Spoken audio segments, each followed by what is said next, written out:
Today we're going to be taking a look at IWC's Mark XV pilot watch, otherwise known as reference 3253. This is a 38mm watch with 19mm lug widths. The case is crafted from brushed stainless steel, so it has a kind of a matte look to it. The case back is screwed in. There's some writing on the back, as you can see. You can see IWC, and this presumably says the pilot watch. I believe that means automatic. Now, the crown is screwed down, so the watch has a certain amount of water resistance. Let me zoom in a little bit. You can see the fish logo there.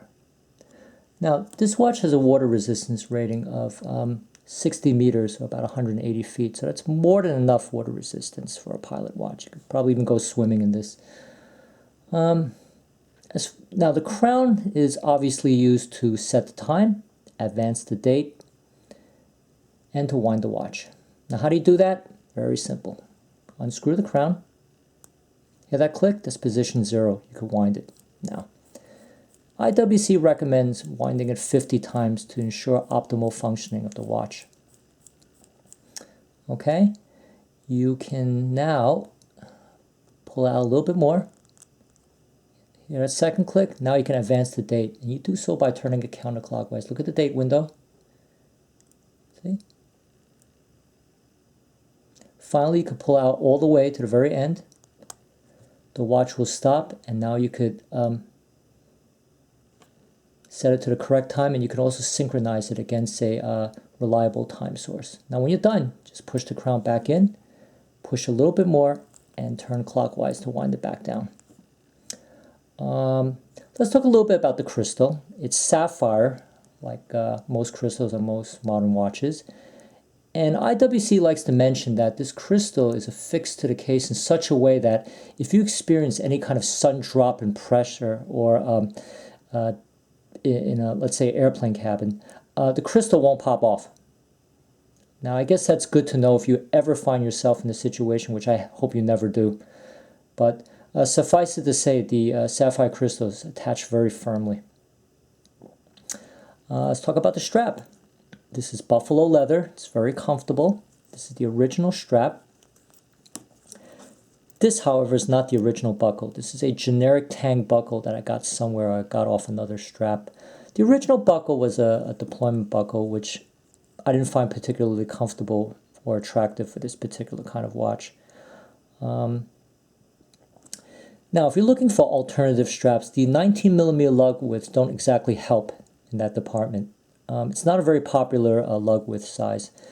But after searching high and low, another strap that I really liked on this watch is this Jergens pilot strap. Let me show you that. Let me put down the watch for a minute.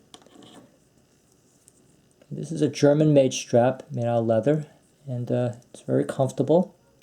And it gives the watch a kind of a vintage look. Let me just show you how that is. Let me just zoom out just a little bit.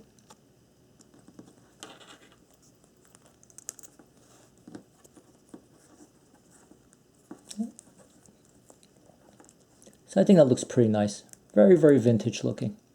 And the great thing about these straps, the more you use and the more worn out looking it is, the better. It only gets better with time. Now, let's talk about the movement, which I find to be one of the most interesting aspects of this watch. Now, this is IWC caliber 37524, and what that essentially is a very highly modified or reworked ETA 2892-A2 movement.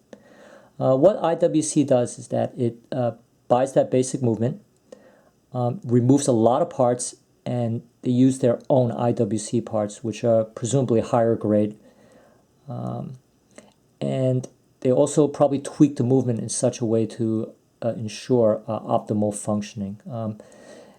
Another feature is that the movement is gold-plated. While that's not strictly necessary, it's always nice to know that it's there. It's just this nice little extra touch. The power reserve is 42 hours. Now, this movement is not a COSC certified movement, but it's supposed to keep pretty good time, or so I hear. Unfortunately, on my particular watch, I've never been that satisfied with its timekeeping. From day one, it's always been a little bit on the losing side. I would say on the order of 3 to 4 seconds a day. I had this watch overhauled by my local watchmaker a couple of years ago, let's say 3 to 4 years ago. And after that, he did a really good job. After that, the watch was getting like 1 or 2 seconds every 3 or 4 days. But now, as I review this, it's basically losing time again.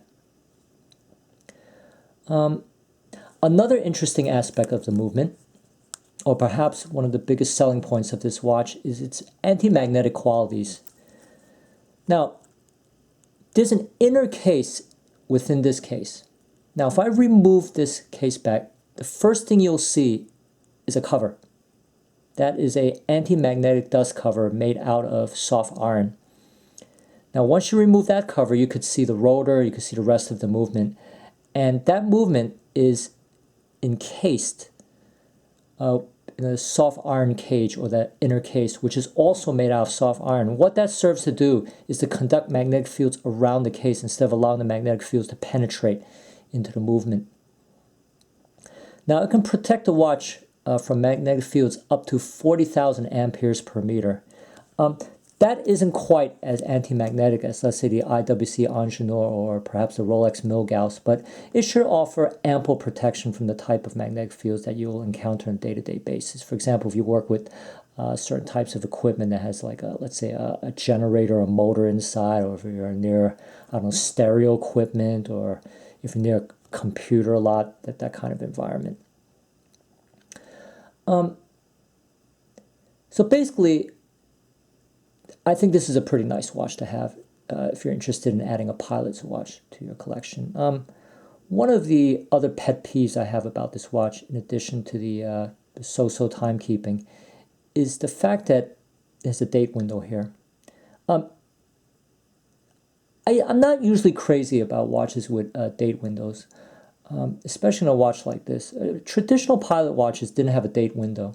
But, this has been modernized a little bit, and it is it's a good feature to have, but I could probably do without it. I actually emailed IWC to ask them if they can retrofit this watch with another dial, maybe one without a date window with a 3 instead, but they said they couldn't do it, and they wouldn't do it. So that's about it. It's a good under-the-radar kind of watch. You can I've brought this to hiking trips. I've worn them to work. And I think it's well worth the money. This is no longer available in IWC's lineup. It's discontinued a couple of years back, and I believe the newest version of this might be the Mark XVI. Similar movement, a little bit bigger, but I like this watch. So I hope that this was educational, and I look forward to reviewing my next watch for you, okay? Next watch might be a Rolex GMT Master 2, so stay tuned. Okay, until next time, signing off now. Goodbye.